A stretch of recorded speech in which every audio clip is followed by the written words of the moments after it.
మానవుల కష్టాల నుండి గట్టెక్కించేది సంకటహర చతుర్థి వ్రతం. గణపతికి అత్యంత ప్రీతిపాత్రమైన తిథుల్లో ప్రధానమైనది చవితి తిథి. అయితే ఈ చవితి లేదా చతుర్థి పూజను రెండు రకములుగా ఆచరిస్తారు. మొదటిది వరద చతుర్థి, రెండవది సంకటహర చతుర్థి. అమావాస్య తర్వాత వచ్చే చతుర్థి రోజున చేసే వ్రతమును వరద చతుర్థి అని, పౌర్ణమి తర్వాత వచ్చే చతుర్థి రోజు చేసే వ్రతాన్ని సంకటహర చతుర్థి లేదా సంకటహర చతుర్థి వ్రతం అంటారు. ఇందులో వరద చతుర్థిని వినాయక వ్రతంగా వినాయక చవితి రోజు ఆచరించెదరు. సంకటములు తొలగించే సంకటహర చతుర్థి వ్రతము మాత్రం ఆలంబరంగా ఆచరిస్తూ ఉంటారు.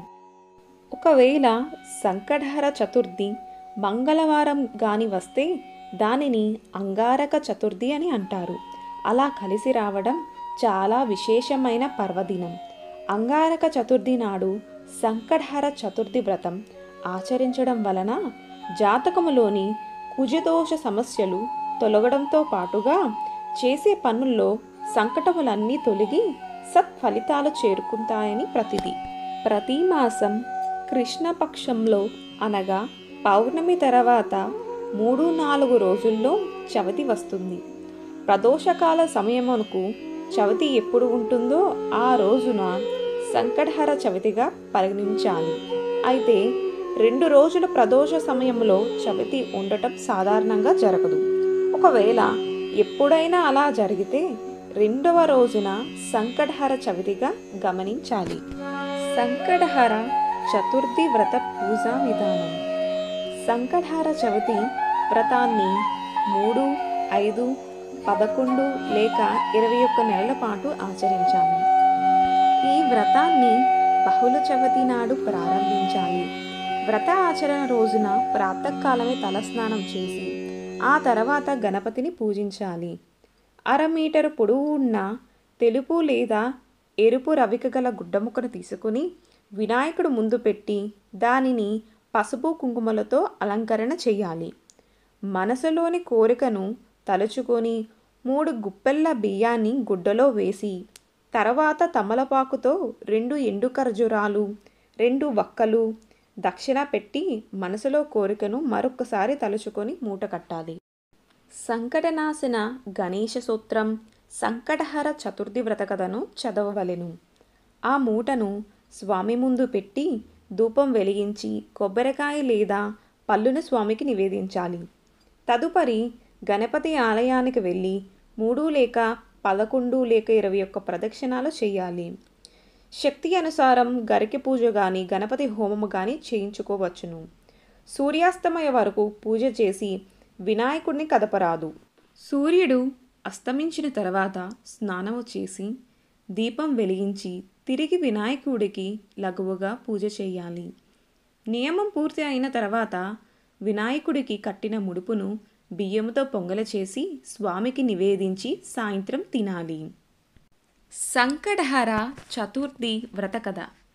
పూర్వం ఒకానొకప్పుడు స్వర్గాధిపతి అయిన ఇంద్రుడు వినాయకుడికి గొప్ప భక్తుడైన భృశుండి అనే ఋషిని సందర్శించి తిరిగి స్వర్గానికి వెళుతుండగా ఒక ప్రదేశంలోకి రాగానే విమానం అకస్మాత్తుగా ఆగిపోయింది. ఆ ఇంద్ర విమానం అద్భుతమైన వెలుగులకి ఆశ్చర్యచకితుడైన ఆ దేశపు రాజు సురసేనుడు గబగబా బయటకు వచ్చి ఆ అద్భుతాన్ని ఆశ్చర్యంతో తిలకించి సాగాడు. ఆ ప్రదేశంలో ఇంద్రుడు చూసిన మహారాజు ఆనందంతో నమస్కరించారు. మహారాజు ఇంద్రుడి విమానం అక్కడ ఆగడానికి గల కారణాలను అడుగుగా అప్పుడు ఇంద్రుడు సురసేనుడి రాజ్యంలో పాపాలు అధికంగా చేసిన వ్యక్తి యొక్క దృష్టి సోకి విమానం మార్గమధ్యంలో అర్ధాంతరంగా ఆగిందని చెప్పాడు. అప్పుడు ఆ రాజు మరి ఆగిపోయిన విమానం ఎలా బయలుదేరుతుందని అడుగుగా ఇంద్రుడు ఇవాళ పంచమి, నిన్న చతుర్థి, నిన్నటి రోజున ఎవరైతే ఉపవాసం చేశారో వారి పుణ్యఫలాన్ని తనకిస్తే ఇంద్రవిమానం తిరిగి బయలుదేరుతుందని చెప్పాడు.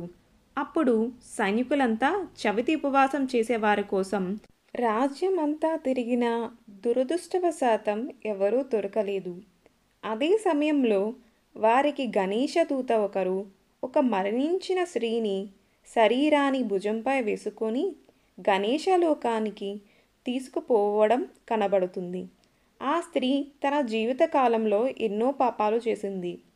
సైనికులు వెంటనే ఎంతో పాపాత్మురాలైన ఈ స్త్రీని ఎందుకు గణేశలోకానికి తీసుకెళ్తున్నారని ప్రశ్నించగా, దానికి గణేశదూత, నిన్నంతా ఈ స్త్రీ తెలుసో తెలియకో రోజంతా ఉపవాసం ఉంది. సంకటహర చతుర్థి అని తెలియకుండానే ఆమె నిన్న పూర్తిగా అభోజనంగా ఉంది. చంద్రోదయం అయిన తర్వాత భోజనం చేసింది. ఇందువలన ఆమెకు తెలియకుండానే సంకటహర చతుర్థి వ్రతం చేసే ఫలం దక్కుతుంది. ఈమె ఈరోజు మరణించింది కాబట్టి సంకటహర గణపతి వ్రతం చేసిన పుణ్యం కారణంగా ఆమెను గణేశలోకానికి తీసుకెళుతున్నామని ఆ గణేశ దూత చెప్తాడు. అంతటా ఆ సైనికులు ఆ స్త్రీ మృతదేహాన్ని తమకి ఇమ్మని, అలా చేస్తే ఆగిపోయిన ఇంద్ర విమానం తిరిగి బయలుదేరుతుందని అడుగుగా, గణేశదూత ఆమె పుణ్యఫలాన్ని వారికి ఇవ్వటానికి అంగీకరించలేదు. ఆ సమయంలో ఆశ్చర్యకంగా ఆ స్త్రీ శరీరం నుంచి వచ్చిన గాలి కారణంగా అక్కడ ప్రచండమైన విస్ఫోటనంతో కూడిన గాలి వీచి ఇంద్రవిమానం బయలుదేరుతుంది. అది చూసి ఆ వ్రత మహత్యమును తలుచుకొని అందరూ భక్తితో నమస్కరిస్తారు. దేవాలయంలో గణపతి వ్రతం. ఇంటిలో నియమనిష్టలతో ఈ వ్రతాన్ని ఆచరించలేని వారు వినాయకుని ఆలయంలో ప్రతి బహుళ చవితి రోజు జరిగే సంకటహర గణపతి వ్రత పూజను జరిపించుకుంటే కష్టాలు తొలగిపోతాయి. చంద్రదర్శనం వ్రత సమాప్తం. ఇంటిలో చేసుకున్న, దేవాలయంలో చేసుకున్న పూజ పూర్తి అయిన తర్వాత తప్పనిసరిగా చంద్రదర్శనం చేసుకొని శిరస్సున అక్షింతలు వేసుకోవాలి. అప్పుడే ఈ వ్రతఫలం దక్కుతుంది. చూసారుగా ఈ సంకటహర గణపతి వ్రత మహత్యం. తెలిసి కానీ తెలియక కానీ ఈ వ్రతం ఆచరించిన వారు ఎవరైనా గణేశ లోకానికి కానీ స్వనంద లోకానికి కానీ శాశ్వత స్థానం పొందుతారని శాస్త్రవచనం. ఓం శ్రీ గణాధిపతియే నమః.